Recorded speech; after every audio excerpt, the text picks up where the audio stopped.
Assalamualaikum warahmatullahi wabarakatuh. Kami dari kelompok 4 akan mempresentasikan mengenai kelompok belajar. Baik, bahwa pengertian kelompok belajar itu menurut para ahli salah satunya menurut Mujiono di tahun 1992, dia berpendapat bahwa metode belajar kelompok dapat diartikan sebagai format belajar mengajar yang menitik beratkan kepada interaksi anggota dengan anggota lainnya. Kenapa? Guna untuk menyelesaikan tugas-tugas belajar secara bersama-sama. Kita ketahui bersama bahwa adanya interaksi antara siswa dengan siswa lainnya akan menimbulkan suatu reaksi, suatu hasil yang menyelesaikan terhadap masalah yang diberikan atau tugas yang telah diberikan oleh pendidik atau guru. Lalu tujuan kegiatan kelompok belajar ini apa sih? Bahwa tujuan kegiatan ini adalah untuk mengembangkan cara berpikir kritis dalam memecahkan masalah. Lalu mengembangkan kemampuan bersosialisasi dan berkomunikasi.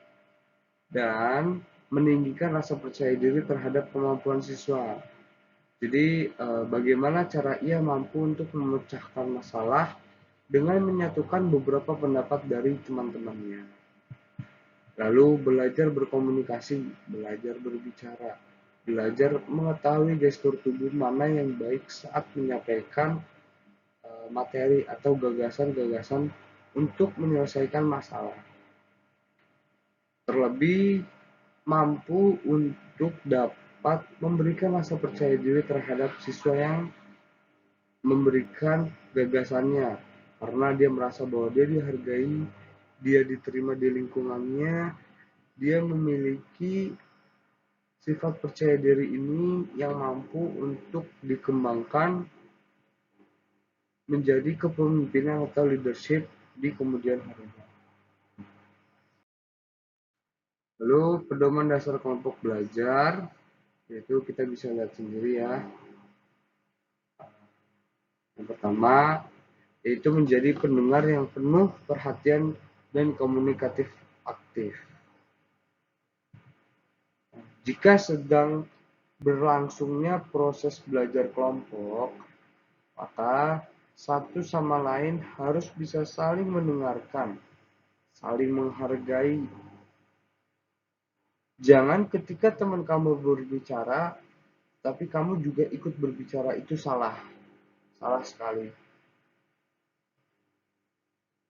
Selain untuk kamu mendengarkan temanmu dengan baik, kamu juga bisa menjadi anggota yang aktif. Dan apabila kamu tidak setuju atau kamu mempunyai pendapat lain, maka kamu harus mengemukakan pikiranmu secara terbuka. Semisal, saya usul mengenai tempat pelaksanaan jalan-jalan, kita coba aja ke Bandung. Ternyata setelah diskusi hasil dari kesepakatan untuk di Bandung, ada yang menggagas lagi, kenapa kita nggak coba aja ke Jakarta, ke Purwakarta, atau ke Kerawang. Dia memiliki gagasan tersebut, yaitu agar dia merasa dihargai. Dan itu adalah salah satu pedoman dalam kelompok belajar, menjadi pendengar yang aktif, yang menghargai temannya saat mendapatkan atau memberikan gagasan. Lalu yang kedua, jangan merendahkan orang lain. Ketika temanmu salah mengerjakan sesuatu atau menunjukkan apa yang didapatkan tentang materi, kamu jangan malah asyik untuk berteriak atau berbisik-bisik, oh itu tuh dia tuh yang salah, yang tadi presentasi ngomongnya ngecapruk kemana-mana, gak sesuai pada poin-poin pembahasan. Kamu jangan menggunakan bahasa atau gerak isyarat yang membuat orang lain merasa direndahkan.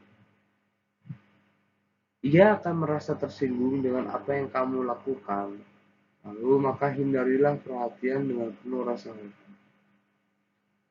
Jangan sekali-sekali saat dalam keadaan kondisi rapat, terutama atau dalam kegiatan pedoman dasar kelompok belajar, jangan hanya karena kamu dapat menguasai matematika, lalu kamu merendahkan teman kamu.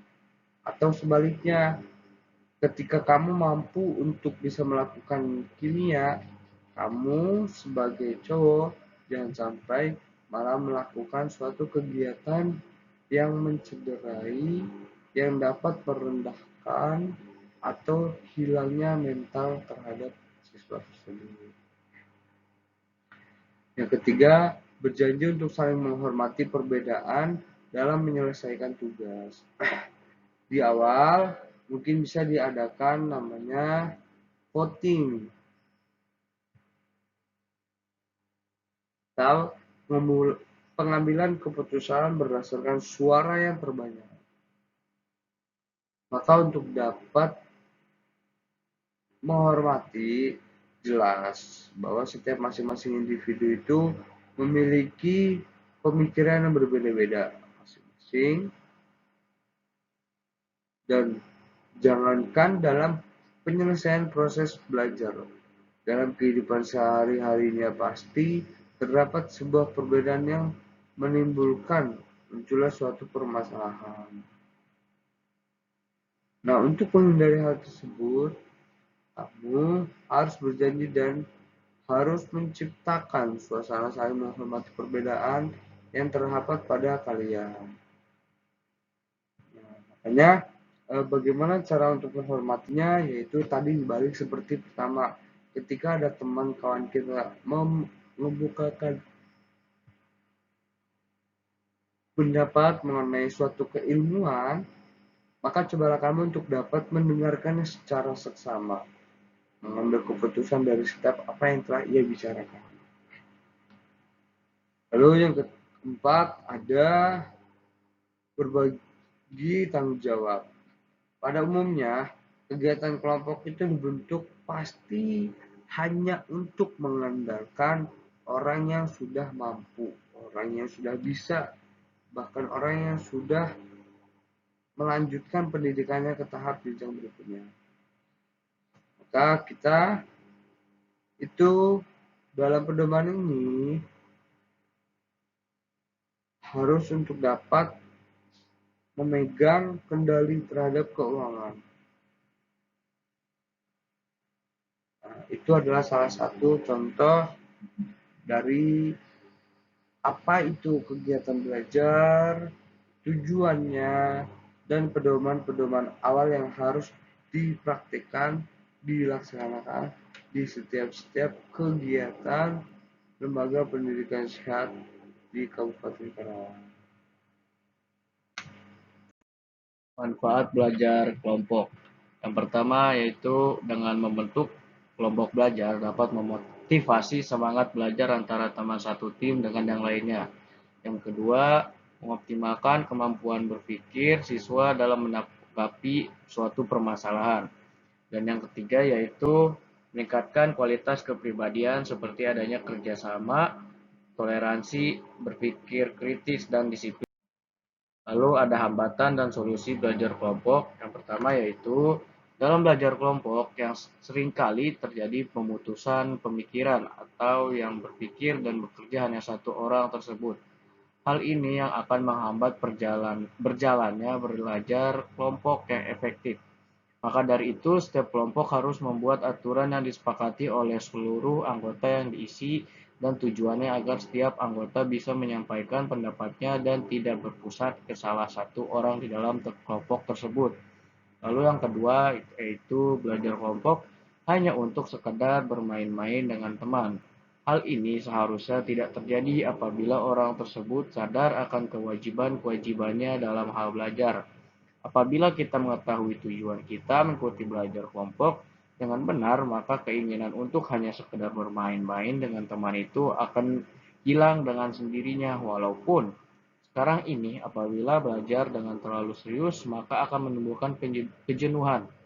Jadi kita juga ada waktu untuk bercanda dan serius, namun masih dalam batasan yang wajar atau tidak berlebihan di dalam bercanda.